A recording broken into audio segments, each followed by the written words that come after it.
Ça va vous? C'est parti.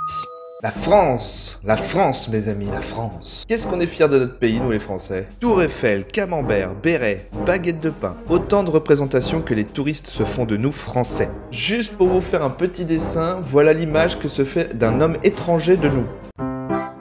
Et maintenant, une femme étrangère de nous?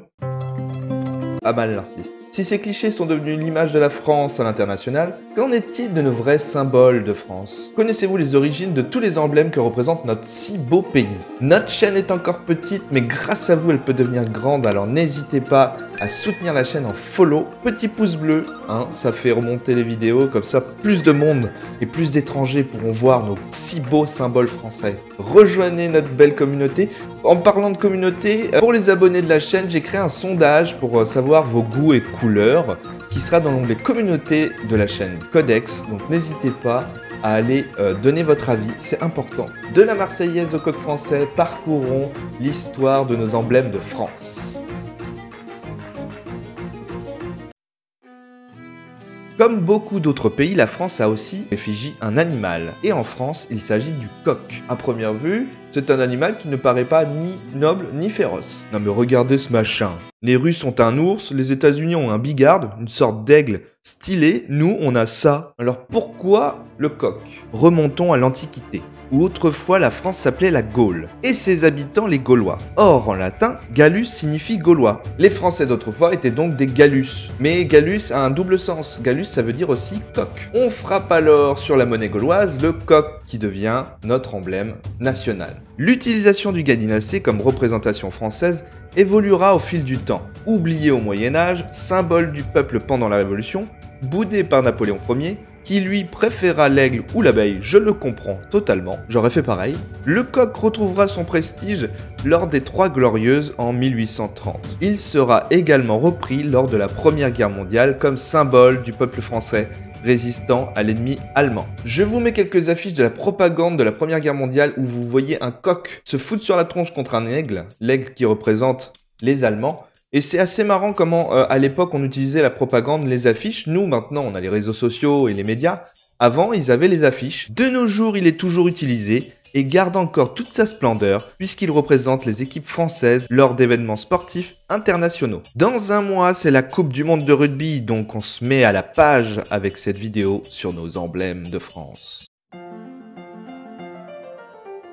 Son visage est partout, timbre-poste, pièces de monnaie, en buste dans les mairies ou dans de célèbres tableaux. C'est la figure emblématique de la Révolution. C'est la première allégorie de la République. Symbole de liberté, elle sert à personnifier le nouveau régime. Facile à reconnaître, elle porte un bonnet phrygien. C'était le bonnet que portaient dans l'Antiquité les esclaves grecs et romains devenus libres. Oui, donc des esclaves qui deviennent libres, ça devient un symbole de liberté. Le bonnet est d'ailleurs devenu un symbole en lui-même car il a été récupéré pour faire la mascotte des JO de Paris 2024. Alors, petit commentaire, mettez des commentaires, c'est vraiment moche, ça ressemble vraiment à un Son prénom, Marianne.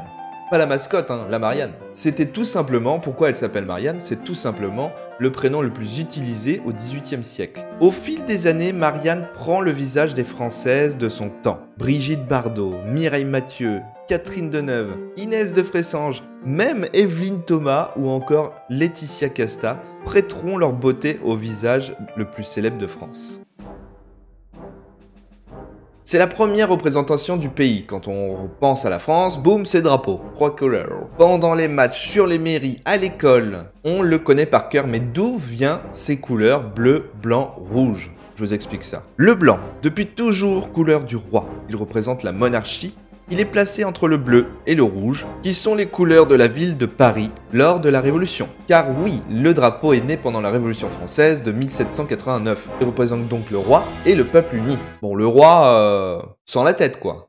Le sens de ces bandes ont été pensées pour la navigation. Parce que rappelons-le, à l'époque, la France était une grande puissance navale et le bateau était le moyen de transport le plus efficace pour le commerce international. Il fallait aller chercher le café, les épices et tutti quanti. Le sens vertical permettait de le distinguer des pavillons néerlandais dont les couleurs rouge, blanc, bleu disposé à l'horizontale et qui flottait sur toutes les mers depuis déjà un siècle. Quant à l'ordre des couleurs, la légende dit que c'est un peintre qui s'appelle Louis David qui aurait décidé de son sens. Alors un peintre, donc on n'a jamais tout... Personne connaît Louis David. Moi je connais Jean-Louis David, l'expert de capillaire, mais je ne connais pas Louis David. Donc un expert... Non, pas un expert capillaire. Donc un peintre inconnu aurait décidé de l'emplacement des couleurs. Moi j'y crois moyennement, hein.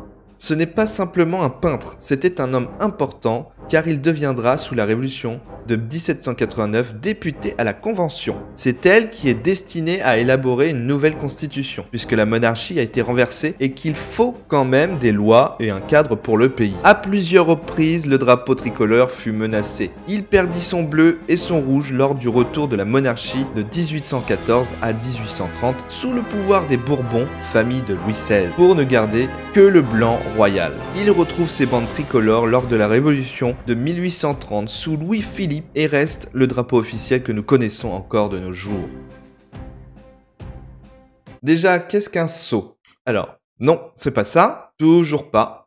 Un peu sot, mais toujours pas. Bon, le mieux, c'est que je vous lise la définition du dictionnaire. Cachet officiel dont l'empreinte est apposée sur des actes pour le rendre authentique ou les fermer de façon inviolable. Durant des siècles, les rois, les empereurs, le pouvoir civil et religieux utilisent des sceaux. Même certains particuliers nobles ou très riches disposaient d'un sceau. Moi, j'aimerais trop avoir un sceau à moi. Mais le pays, autorité suprême, dispose bien sûr de son propre sceau. À la Révolution française, le sceau de Louis XVI fut fondu. Il nous fallait donc un nouveau sceau pour la France. Un sceau qui représente la Nouvelle République.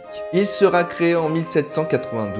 Voilà à quoi il ressemble. Il s'agit d'une femme debout, tenant un pic surmonté d'un bonnet en forme de ruche et de l'autre bras un faisceau de licteurs. Quant au sceau utilisé aujourd'hui, c'est le même que la Deuxième République.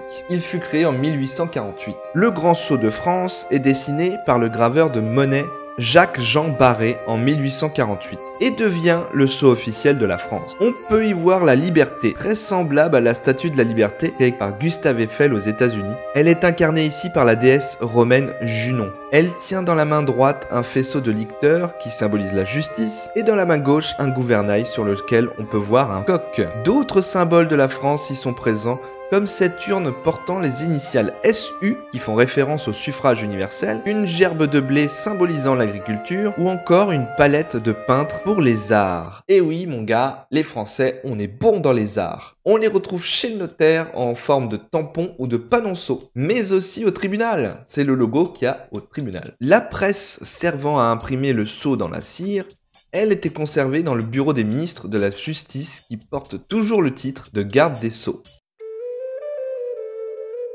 Alors là, on va parler d'un des symboles de notre royauté. Nos rois de France avaient l'habitude de mettre des fleurs de lys un peu partout. La fleur de lys a été utilisée comme symbole par les rois francs, puis par les rois capétiens, qui en ont fait les armes de France. Elle symbolise la pureté, la noblesse et la souveraineté. Il existe plusieurs légendes sur l'origine de la fleur de lys comme symbole royal. L'une d'elles raconte que Clovis, le premier roi chrétien des Francs, aurait reçu une fleur de lys d'un ange lors de son baptême. Un autre dit que Clovis aurait suivi une biche portant une fleur de lys sur son front pour trouver un guet et remporter la bataille de Vieuvey contre les Wisigoths en 507. La première mention écrite de la fleur de lys date du XIIe siècle, sous le règne de Louis VII. La première représentation connue se trouve sur le sceau du roi Philippe II en 1180. Les armes de France étaient alors d'azur semé de fleurs de lys en or. C'est très intéressant la fleur de lys, hein. On dormira moins bête. Finissons cette vidéo avec la chanson la plus connue de France. Et oui, c'est pas Tourner les serviettes de Patrick Sébastien, non, c'est pas Allumer le feu, non, non. La plus connue de France, oui, la Marseillaise. D'où vient l'origine de cet hymne national ? Elle ne vient pas de Marseille, mais de Strasbourg. La Marseillaise a été composée en 1792 par Rouget de Lisle, un officier français qui était en poste à Strasbourg. Il a écrit les paroles et les musiques sous le titre du chant de guerre pour l'armée du Rhin, à la demande du maire de Strasbourg, qui voulait un chant pour soutenir le moral des troupes françaises engagées dans la guerre contre l'Autriche. La Marseillaise a été adoptée en 1795 par la Convention. C'est un peu le gouvernement révolutionnaire. Elle a été ensuite interdite sous les régimes suivants: l'Empire, la Restauration, le Second Empire et le régime de Vichy. Elle a été rétablie comme hymne national en 1879. Eh ben dis donc, notre grand hymne, elle en a fait du chemin. Interdit, plus interdit, repas interdit. J'espère que cette vidéo sur les symboles vous a plu. Comme d'hab, n'hésitez pas à lâcher un petit pouce bleu, ça permettrait d'être plus visible. C'est ça qu'on veut. Je vous dis à très vite pour une nouvelle aventure.